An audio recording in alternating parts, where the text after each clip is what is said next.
तो अगर आप नई बाइक, स्कूटर या कार खरीदने की प्लानिंग बना रहे हैं तो भाई जरा रुकिए, क्योंकि आज काम की खबर आपके लिए बेहद काम की है। दरअसल दिल्ली की सरकार ने नई ईवी पॉलिसी का ऐलान कर दिया है, जो आने वाले कुछ सालों में राजधानी में गाड़ी खरीदने के पूरे प्रोसेस को, पूरे नियम को पूरी तरीके से बदल देगी।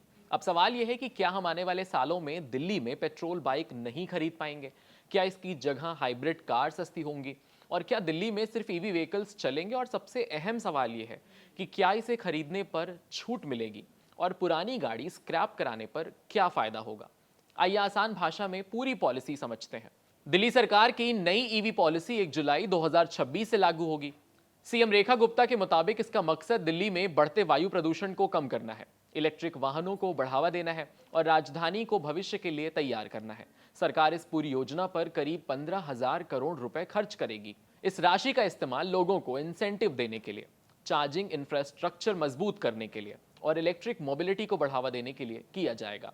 आइए नई ईवी पॉलिसी के नियमों को समझने से पहले उन 3 अहम शब्दों को बेहद आसान भाषा में समझते हैं, जिनका इस पूरी पॉलिसी में बार बार जिक्र हुआ है। और ये 3 शब्द आपको समझना बेहद जरूरी है। ये 3 शब्द हैं hybrid car, strong hybrid car और माइल्ड हाइब्रिड कार। तो अगर इनका मतलब समझ जाएंगे तो पूरी पॉलिसी समझना आपके लिए काफी आसान हो जाएगा। तो सबसे पहले ये जानते हैं कि हाइब्रिड कार क्या होती है और स्ट्रॉन्ग हाइब्रिड कार क्या है। हाइब्रिड कार ऐसी गाड़ी होती है जिसमें 2 पावर सोर्स होते हैं, एक पेट्रोल या डीजल इंजन और दूसरा इलेक्ट्रॉनिक बैटरी।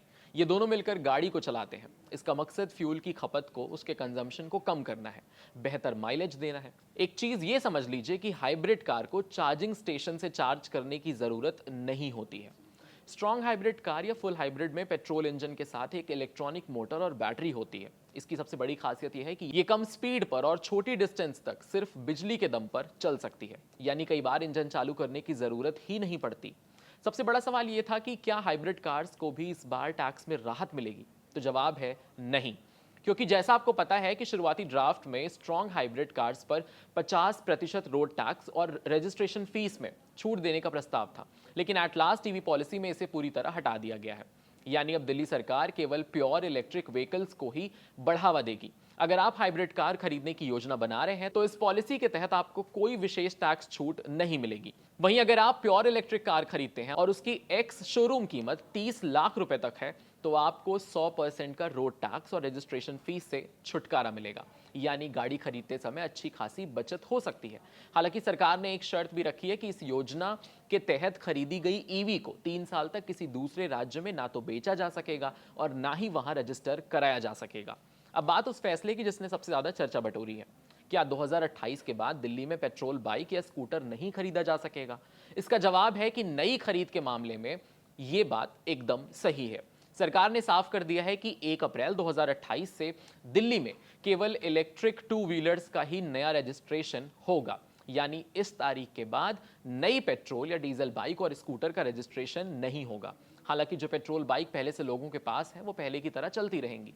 ये नियम केवल नए वाहनों के रजिस्ट्रेशन पर लागू होगा। सिर्फ 2 व्हीलर ही नहीं, कॉमर्शियल वाहनों के लिए भी नई समय सीमा तय कर दी गई है। 1 जनवरी 2027 से दिल्ली में केवल इलेक्ट्रिक ऑटो रिक्शा और N1 कैटेगरी के इलेक्ट्रिक लाइट कॉमर्शियल व्हीकल्स का नया रजिस्ट्रेशन होगा। यानी आने वाले सालों में राजधानी का ट्रांसपोर्ट सिस्टम तेजी से इलेक्ट्रीफाई होने वाला है। N1 कैटेगरी उन हल्के कॉमर्शियल वाहनों को कहा जाता है, यानी लाइट कॉमर्शियल व्हीकल्स उन्हें कहा जाता है जिनका ग्रॉस व्हीकल वेट, यानी गाड़ी और उसके मैक्सिमम लोड का कुल वजन 3.5 टन हो, यानी कि 3500 किलोग्राम तक होता है। आसान भाषा में कहें तो ये वो छोटे मालवाहक वाहन है जिनका इस्तेमाल सामान की ढुलाई के लिए, ई कॉमर्स डिलीवरी के लिए और छोटे व्यवसायों में इस्तेमाल किया जाता है। एक बात ये भी बेहद अहम है कि इसमें बाइक पर ही सबसे ज्यादा रेस्ट्रिक्शन क्यों लगाया जा रहा है, क्योंकि दिल्ली में सबसे ज्यादा 2 व्हीलर रजिस्ट्रेशन हुए हैं। करीब 18 लाख पेट्रोल बाइक साल 2022 से 2026 तक दर्ज की गई है। यानी करीब करीब 67% दिल्ली के व्हीकल स्टॉक में 2 व्हीलर्स का हिस्सा है। तो अगर आप इलेक्ट्रिक स्कूटर खरीदने की योजना बना रहे हैं तो सरकार शुरुआती 3 सालों तक इंसेंटिव देगी। पहले साल खरीदने पर 30,000 रुपए तक की सहायता मिलेगी, दूसरे साल तक 20,000 और तीसरे साल तक 10,000 रुपए तक रह जाएगी। यानी जितनी जल्दी आप ईवी खरीदेंगे उतना ज्यादा आपको फायदा मिलेगा। इलेक्ट्रिक ऑटो खरीदने वालों को भी राहत दी गई है। पहले साल 50,000 रुपए तक, दूसरे साल 40,000 रुपए तक और तीसरे साल 30,000 रुपए तक का इंसेंटिव मिलेगा। वहीं N1 कैटेगरी के छोटे इलेक्ट्रिक कॉमर्शियल ट्रक खरीदने वालों को पहले साल 1 लाख रुपए तक की सब्सिडी दी जाएगी, ताकि व्यावसायिक वाहनों को भी तेजी से इलेक्ट्रिक बनाया जा सके। अगर आपके पास BS4 या उससे पुराना वाहन है तो उसे स्क्रैप कराने पर भी सरकार आर्थिक मदद देगी।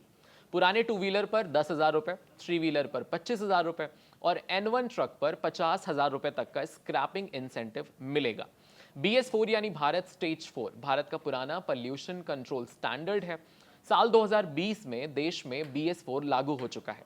इसीलिए अगर आपके पास BS4 या उससे पुराना वाहन है तो नई दिल्ली ईवी पॉलिसी के तहत उसे स्क्रैप कराने पर सरकार आपको इकोनॉमिक इंसेंटिव देगी। इसके अलावा पहले 1 लाख 4 पहिए वाहन मालिकों को जो अपनी पुरानी गाड़ी स्क्रैप कराएंगे उन्हें 1 लाख रुपए तक का इंसेंटिव दिया जाएगा। वहीं जिन ग्रामीण सेवा गाड़ियों की उम्र पूरी हो चुकी है उन्हें स्क्रैप कराने पर 15,000 रुपए की मदद यानी सहायता मिलेगी। लोगों की सबसे बड़ी चिंता रहती है कि ईवी खरीद तो लेंगे लेकिन चार्ज कहां करेंगे। इसे ध्यान में रखते हुए सरकार ने पूरे दिल्ली में 32,000 नए ईवी चार्जिंग पॉइंट्स लगाने का एक गोल रखा है। सरकार का कहना है कि चार्जिंग स्टेशनों के लिए जमीन फाइनल की जा चुकी है और आने वाले महीनों में तेजी से इनका एस्टैब्लिशमेंट शुरू होगा। इससे लोगों की रेंज और चार्जिंग की चिंता काफी हद तक कम होगी। नई ईवी पॉलिसी में स्कूलों के लिए भी नियम तय किए गए हैं। सभी स्कूलों को अपनी बसों का बेड़ा धीरे धीरे इलेक्ट्रॉनिक बनाना पड़ेगा। पॉलिसी लागू होने के बाद 2 साल के अंदर कम से कम 10%, 3 साल के अंदर 20% और 31 मार्च 2030 तक 30% बसें इलेक्ट्रिक करने की योजना बनाई गई है। सरकार का कहना है कि दिल्ली में वाहनों से होने वाला प्रदूषण अभी भी बहुत बड़ी चुनौती है। कॉमर्शियल वाहन हो, ऑटो हो, दोपहिया वाहन हो, ये सब मिलकर राजधानी के वाहन प्रदूषण का एक बड़ा हिस्सा पैदा करते हैं। ऐसे में इलेक्ट्रिक वाहनों को बढ़ावा देकर प्रदूषण कम करना, पेट्रोल डीजल पर निर्भरता घटाना और दिल्ली को साफ और आधुनिक शहर बनाना इस नई ईवी पॉलिसी का सबसे बड़ा लक्ष्य है। दिल्ली की नई ईवी पॉलिसी पर दिल्ली के ही कुछ ऑटोमोबाइल और बड़े संगठनों ने इसका विरोध किया है। उनका मानना यह है कि अगर ऐसा होता है तो उन पर भी इसका गहरा प्रभाव पड़ेगा, क्योंकि इससे बिक्री पर भी प्रभाव पड़ रहा है। तो अगर आप दिल्ली में रहते हैं और अगले साल कुछ आने वाले सालों में बाइक खरीदने का, स्कूटर खरीदने का या कार, कॉमर्शियल वाहन खरीदने का प्लान कर रहे हैं तो ये नई ईवी पॉलिसी आपके लिए बेहद जरूरी है।